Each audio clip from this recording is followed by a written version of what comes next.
Hey guys. One central pillar of MGTOW is not getting married.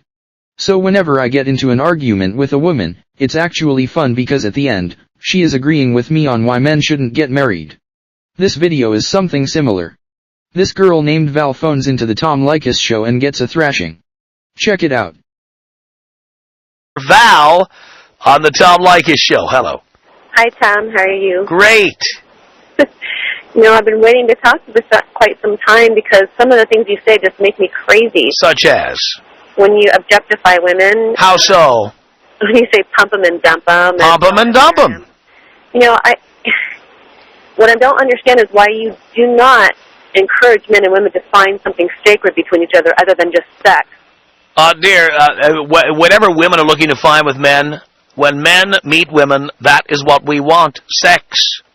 I'm one of the biggest nymphos. I'm just like a man. I'm married. I'm pregnant. I'm working full time. I'm educated. I have a college degree. And additionally, I like sex just as men. But unfortunately, you really need to focus on some of the women who actually are working when you are on the air. But sometimes I am able to call in people like me who are working and on their drive time, finally to speak to you. And who said that no women work? Who said that? No, I didn't say that no women work. So what are you talking about? What I'm talking about is that I really wish that you would say there's just a few women out there that are worth it, but there are actually quite a few. Worth what? Idiots on the phone that I said that it's never worth it for a man to get married. There's nothing in it for a man. So you're saying that men and women can share nothing sacred between each other with... They don't need to be married. What is in it for a man to get married that he can't get without being married? Stability, commitment. Now, first of all, it's so easy to get a divorce. A marriage does not provide or guarantee stability at all. And commitment, you can have commitment without marriage. Well, actually, it helps the male mind to stay with the commitment when you actually make that commitment. No, only because he's going to have to pay you so much money, he'll stay even if it's a lousy relationship. Actually, no. I've been divorced, and a relationship is good. A man does not need marriage to stay with you. What I'm trying to tell you is that a lot of women out there just walk away, and they don't take half of anything. I left furniture. I left a lot of things. So? And there are a lot of women out there Most don't. Most don't. I understand that. So who cares if there are exceptions to the rule? We're in the broadcasting business. We have a broad audience over a broad part of the country. And we make broad generalizations that are generally true. And there are a lot of broads who listen. You have to. We cannot go through the phone book, name by name, individual by individual, and taking everybody on a case-by-case basis. We have to generalize. I know, but I think that the intersection is quite larger than you think in terms of... It's really not. It's really not. I mean, you hear men on this program calling all the time about how they got screwed in divorce. All the time. I do hear that because I listen to your show every day, and I feel really bad about them. The women that I know and have relationships with are all educated women. They would never do that. Well, again, we tend to make friends who are like ourselves. So it's likely your friends would be like you. But that doesn't mean that the majority of women are like you. It means your friends are like you. My point is I'm really concerned about the men out there pumping and dumping these women and not giving them a chance when they're actually quite worth it. Well, why are they worth it? For what? Because they're not going to hurt them. But what do we need to be in a permanent relationship with you for? What do we get? They get laundry done, they get cooking, they get cleaning. You know what? I figured out a long time ago, especially having been divorced previously, it's a lot cheaper to hire a housekeeper than to pay a wife. But doesn't it feel much better when you know that somebody is like your fecund? They're so into you that they're willing to do so much for you and treat you like Robert Plant, the rock star you are on all levels of the front, because they love and... Because most American women don't do that. I think that there are more women out there like me that do. And I don't know how many women you've dated, but I'm telling you from my own experience, the majority of American women are not like this. Now, I'm not saying all women are not like this. In fact, there are women from other countries who are like that. But most American women are not. Most American women who grew up in the era of feminism walk around acting like they shouldn't have to do any housework, they shouldn't have to make a meal for their man.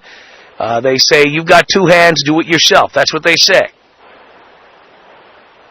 Well, those women are idiots. Well, that's mostly what's out there, dear. I don't think that's why I tell men on this program, date foreigners. But I really think that there are a lot more women out there that are not going to burn men and actually are their equal. Well, then they shouldn't worry about getting married or not getting married if they won't burn us. Getting married gives you one less opportunity to do it. If we don't get married to you, you've got one less opportunity to burn us. And so you're saying that when you do find that special someone, even then you're not going to get married because even then there's nothing. I say there's nothing in it for a man to get married to any woman. So there's nothing. I'm not saying don't date. I'm not saying don't have sex. I'm not saying even after a certain age don't have a girlfriend. I'm saying don't live with her and don't marry her. But do you see how you're limiting the men's expectations? And oh no, I'm broadening their opportunities, because if they don't live with you, any night you say I've got a headache or I'm having my period or I'm in pain or I worked too hard today, we just go to the next name on the list and have sex with them. Well, that's great when you're single, and that's great when you're... That's why I tell men they should be single, because once you're not single, a woman has a monopoly. She has the vagina monopoly. And suddenly, she decides when a man is having sex and when he's not. I say to men, don't let a woman have that kind of control. That's not called control. It is control. With the wrong person. It's the wrong person, because there are a lot of women out there that are equal. Most women, when they get married, start cutting back on the sex, cutting their hair, chunking up. And if you don't believe me, Val, you step into any Ralph's, any Food for Less, any Vons about 10:30 in the morning. Yeah, I want you to look around at all the floral stretch pants and the sweatpants and the short haircuts and the guts that are walking around there. You tell me I'm wrong. I'm not telling you you're wrong about that. There are a lot of women that let themselves go. That's why you don't marry one, because you know when women go to the gym? When they get separated. I disagree, Tom. I'm a triple varsity athlete. And we're not talking about you, dear. We're not talking about you and your 6 friends. We're talking about the vast majority of women.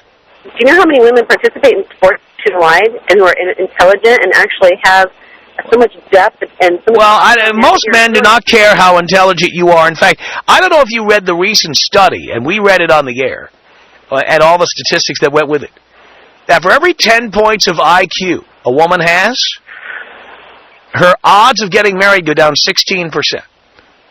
Because that impacts how she looks? Is that what you're saying? Well, put it this way. Women who don't look that good read more. You know, that is a huge generalization. And it's generally true. Are there occasionally attractive women who occasionally pick up a book or a newspaper? Occasionally there are. But generally there aren't. What books do you think Jessica Simpson has read? Oh, she is an idiot. That's my point. I'm quite sure she reads... She can afford to be an idiot. Look at her. But then there's no depth there, so I can understand why you would... Kathy Bates reads a lot of books. What? I can understand why you say pump and dump idiot broads who don't have much depth.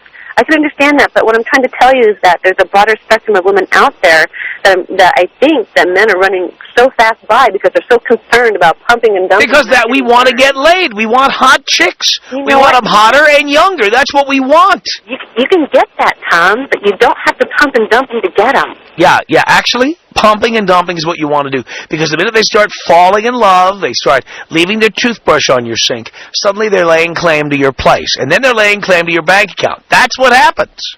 That's with the wrong person, Tom. But dear, again, is there a needle in a haystack? I'm sure if I look hard enough, I'll find one. So what? My point, Tom, is that there are so many more women out there than you think that are actually worth it. They're attractive. They keep themselves up because they have pride in themselves. They're not doing it for other people because they just because a broken clock is right twice a day doesn't mean you'd want to use it to tell the time. I'm new listener down in San Diego here, And I'm telling you that the LA women are different than San Diego. I think it's a reason. Dear, I've lived all over the country. I've only lived in LA for 18 years. I have lived all over the country. I've lived in Boston, Phoenix, Miami, New York, Stanton, Virginia, Albany, New York. I've lived all over. It is not just LA. And by the way, with this show, we're on the road all the time. I was just in 7 cities in 8 weeks. I was in New York. I was in St. Louis. I was in Las Vegas. I was in Seattle twice. I was in Dallas. I'm telling you. Don't you think that these men that pump and dump actually seek the bimbos out to the trash, and they actually seek the idiots out because they sink to that level? I mean, put it this way: the hotter a woman is, the less likely it is she's read a book.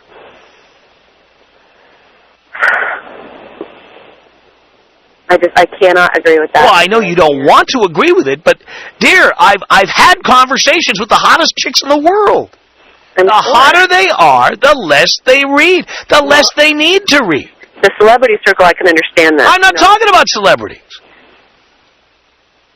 Okay, well, models and people of that genre. Again, 9s and 10s tend to be models or aspiring actresses or singers or whatever, whether they're successful or not. I'm telling you, women who are 9s and 10s are much less likely to pick up a book or a newspaper. Well, then, what I'm trying to ask you is that don't you think that men feel there's a lacking in their lives when they're just pumping and dumping and using? No, because guess what? If I want to have a political conversation with somebody, if I want to talk about what's on the front page of the newspaper, I go to a cocktail party. I'll have that conversation there. Everybody has something that they held sacred and important what the priority is. You know, guess what? Even if a hot chick was brilliant, I wouldn't have the conversation with her. You know why? Because any opinion I express might reduce the chances that I'll be able to bed her down. All I have to do is say the wrong phrase like, I like to watch the Fox News channel, or I'm in favor of abortion, or I'm against abortion, or I'm a Jew, or I'm an atheist. The more you say, the more likely it is you're going to say something that's going to make her go, I'm not going to sleep with a guy like you.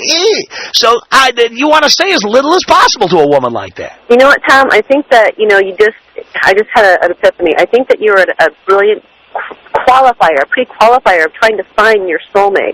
And I think that if men actually read between the lines of your show and understand that, yes, through the years of 25 and younger, that they shouldn't get married, this and that, they're not, intellectually, there yet to do so. But there's a time when you're going to want more, you're going to find that person, and you're going to... You might not find that person, and you should never feel inferior for not finding that person or not getting married. In fact, I think it's an accomplishment to go through your life without getting married. I do. Just like I think it's an accomplishment for me to have gotten to 49 years old without having a child. Because countless women have tried to get me to do it. And I've said, no, no, no, no, no, no, no, and I have resisted some of the hottest chicks in the world. But don't you think you're qualifying yourself out to finding someone that you can actually be yourself with in every facet of yourself and be appreciated and loved forever? Dear, I don't need to be loved forever. I need to be loved tonight, sometime around midnight.